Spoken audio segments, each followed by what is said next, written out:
good afternoon, everyone. Thank you for showing up to our presentation. If you haven't heard what it is, I'll explain it a little bit. The three of us, Chris Venaro, Betsy Astor, and myself, Greg Martin, are finishing up our master's program. And part of our program was to do an intervention plan at our school site, and part of that entailed doing a presentation. So that's what we're doing today. We're presenting a brief synopsis of our intervention plan.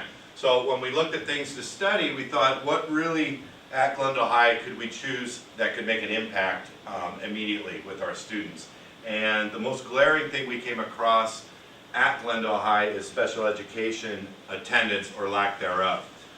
So we decided our project would be intervention strategies that increase special education student attendance.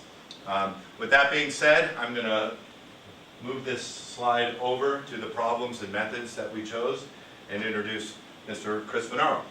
Okay, we've discussed what our problem was. We have the general topic of it being the special ed kids don't come to school. So that was our general topic. We know what it was right there. But the question is, why don't they come to school? And the first question always comes up, they don't like school. But we have to get beneath that. What was the reason why? So the first thing we have is special education students have a higher absentee rate than general education students.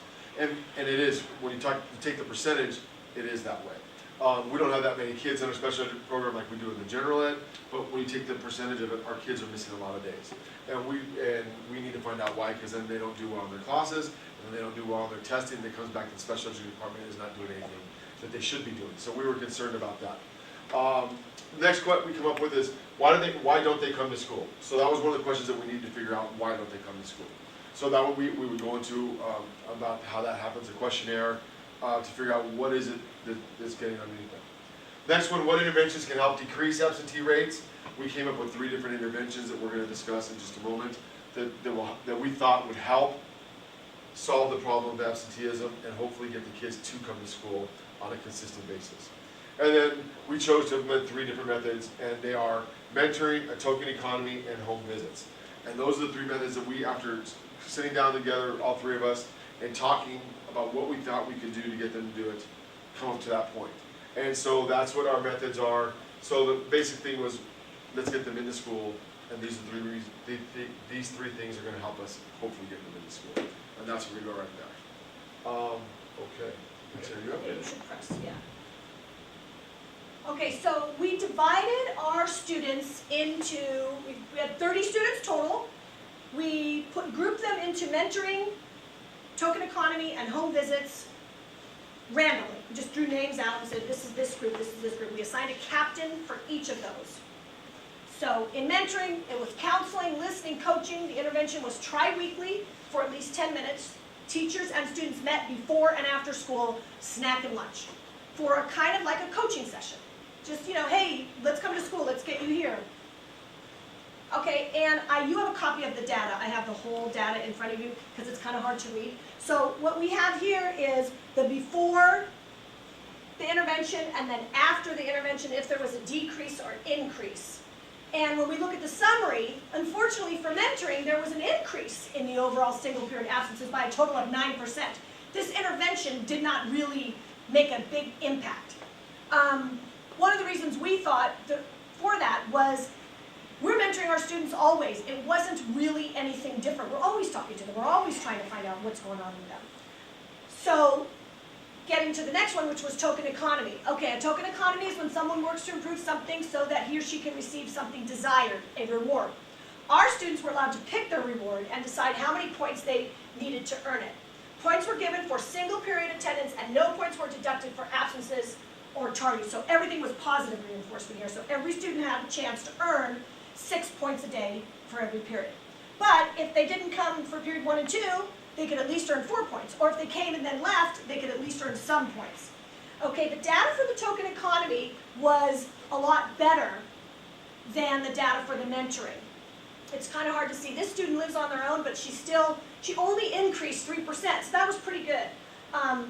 And when we look at it, the token economy group was, of the 3, the only group that showed a decrease in single absences by a total rate of 6%. Now 6% is probably not that high, but at least it was a decrease in absences compared to the other 2 groups. The next one, the last one, was home visits. Teachers paired up and visited students' homes to talk to the parents about their child's absences in school. Visited lasted about 15 minutes. The data on this, again, we had one kid was diagnosed with mono, so we never actually went to their house because none of us wanted to get sick. The other kid was referred to the SARD process because, you know, we're talking 52% and then 80%. So this kid just stopped coming to school, so the home visit really didn't have any effect, unfortunately. So this group showed an overall increase in single period absences at a rate of 3%. So token economy was a decrease in 6. The other two actually increased. So the real only intervention that really worked was the token economy. Okay, so now if we want to summarize, and we're all going to do this together, mentoring had the weakest improvement on attendance rates with the students. Token economy had the best improvement on attendance rates with the students. Mentoring, because we do it all the time, didn't really have an effect on our students. It was noted that the students improved their attendance when there was something to work for, and that again came back to our token economy. When we sat down with that group of 10 students and said, is there something you wanted to work for? Would that be something you would work for? And their eyes lit up, oh yeah. And then and it was actually kind of surprising that, you know, you'd think they would have asked for something major, and it wasn't something major.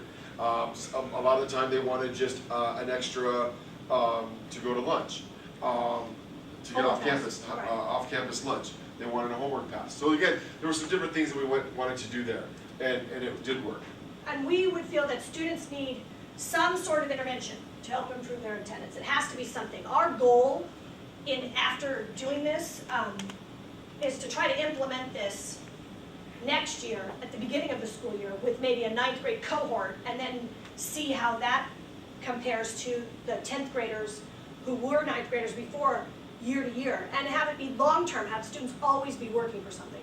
That is kind of a recommendation we thought would be a good thing, because we know our kids, they don't always see the value in their education because they've never been really good at school, so they might see the value in something else. The long-term goal is they see the value of the education. The short-term goal is to break it up into chunks and reward them along the way, and behavior theory says that that works.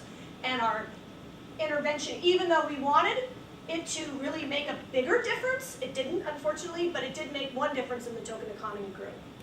Any questions? No. There you go. Go ahead. How did you find the time to mentor the kids? It was hard. Some of them were in our classes. Sometimes, like if what we did is we divided the 10 into 3 different groups. So I had 3 or 4, Chris had 3, Greg had 3, and then we decided when we were going to see them. They got all excited to see us in the beginning. Oh, we get to meet with Mrs. Astor at lunch for 10 minutes, and then it was like not that big of a deal. So we did it snack, lunch, before and after school. Occasionally in between classes when they were walking, we'd grab them for 5 minutes while the kids were doing something, have a little conversation. Hey, you missed first period yesterday, or the day, you know, how can I help you get here tomorrow? You know, what's going on? It was hard that we made it work because they're in our classes and we see them. And we know who they are. If I asked you to name the 30 kids in special education who have bad attendance, you could name them off the top of your head. Any other questions? Tammy.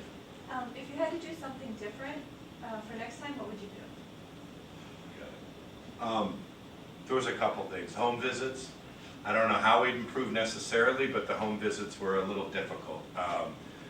We were kind of concerned about damaging our rapport with students because we're kind of entering their turf, their area. So I think there was a level of uncomfortability on everyone's part. We felt uncomfortable entering homes. The student definitely felt uncomfortable with the teacher at their house. The parent felt uncomfortable because we're literally walking in. We're invited, but it's still, I don't know how we would do it. Maybe find a neutral ground, perhaps, to meet with parents. You know, set up a conference or something, or at least maybe go to Starbucks, meet there instead. Yeah. What kinds of rewards did you give the students? I kind of hit on that when we talked about the token economy. We gave out off-campus lunch, to go off-campus lunch. So when that happens, they get, that's signed by the administrator, of course. They get to go off-campus to go eat something. Remember, the friend was the motivator. And we had, and then that worked a little bit. And then they asked, well, can a friend come with me? And so we looked into it, and we talked to the administrator. And if that friend happened to have good attendance and was here, then the administrator said that would be okay. There was one student that wanted to get a friend to go with them that had really bad attendance, and that wasn't gonna work, so kind of shut it down. Then he had to pick another friend, and that friend had really bad attendance. So And they then try to they get, pick a then they third. try to work together. We had one, a $5 gift card, which wasn't very big, to Starbucks. You know, everybody loves Starbucks, they went to Starbucks. Again, so these were small enough things that we could give them that made a big difference. And again, we were surprised because we thought when we opened up to them, what would you like? You know, we were expecting some big car. things, a car, you know, go to Yeah. Magic Mountain, da, da, da. Right, right. And they really didn't ask for that.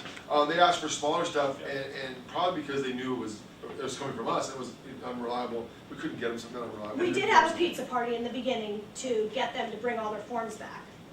And so that was fine. To So get food, permission. you know, we Food talked is about the big lunch. motivator. One of them got a lunch, Yeah. a special lunch from In-N-Out. Right, right. So it wasn't the end of The the bottom world. line is the token economy doesn't have to be a monetary reward. It could be also a homework pass, things like that, where you just, I forgot my homework, didn't you earn one free pass not to turn in your homework, something like that. So there's other things, so it doesn't have to break a teacher's wallet or our department's wallet. So And again, it was so small that it worked We have really well. department We were really surprised. you, But it worked well, but it did work well. Yeah. any other questions? Mr. Yeah. Moore? What were some of the difficulties with your study? Besides home visits, time? Time, I think overall, it was sort of like one of the difficult. I have another one. Okay, let me, and then I'll let you. Sure. One of the things was we thought, it was a 3-week intervention and we were all gung ho the first week and we're like, we're doing it and the kids are, and then it kind of like fizzled. Except for the token economy, that was the only one that has sustaining power. So I think maybe the mentoring and the home visits were kind of similar interventions. One was done at school, one was done at the house. So maybe trying to think of another kind of intervention that the kids would really like, but it's hard. That was a difficult thing. So, okay, they're not coming to school. We know why they're not coming to school. We have a lot of reasons. So what are we gonna do about it? Some of the stuff was outside of our control. The family's poor. They don't have a babysitter. The kid is sick, so the older brother has to stay home and watch the younger sister. You know, those kinds of things are out of our control, and it's really hard to go to the family and say, hey, you gotta get your kid to come to school, and they say, you know, I gotta put food on the table. So, and we understood that. We weren't judgmental about it, but we just don't have as much control as we want. Greg? I'm sorry. Another thing we ran across is our non-target population. We chose 30 students. Well, there's a whole bunch of other students that weren't chosen and want to know why other kids are receiving rewards and pizza parties and this and that. So what we simply said was, this is a pilot project we're looking to do and enhance it to where it would apply to all students. Because we'd love, I mean, kids that show up every day should be rewarded too for that positive behavior. It's not just the ones who messed up then improved. So we just explained it's a pilot project, it's short, it's brief, don't worry about it. And we would like to implement this with I think, an incoming freshman class, Right. where they Beginning of the know year. better. And it would apply to all students. So, I mean, we have kids that have wonderful attendance, and we kind of take it for granted, and they should be rewarded too. Okay, so that is the end of our presentation. Wait, are there any more questions? Any more? All right, very good. Thank you so much for coming. Thank you.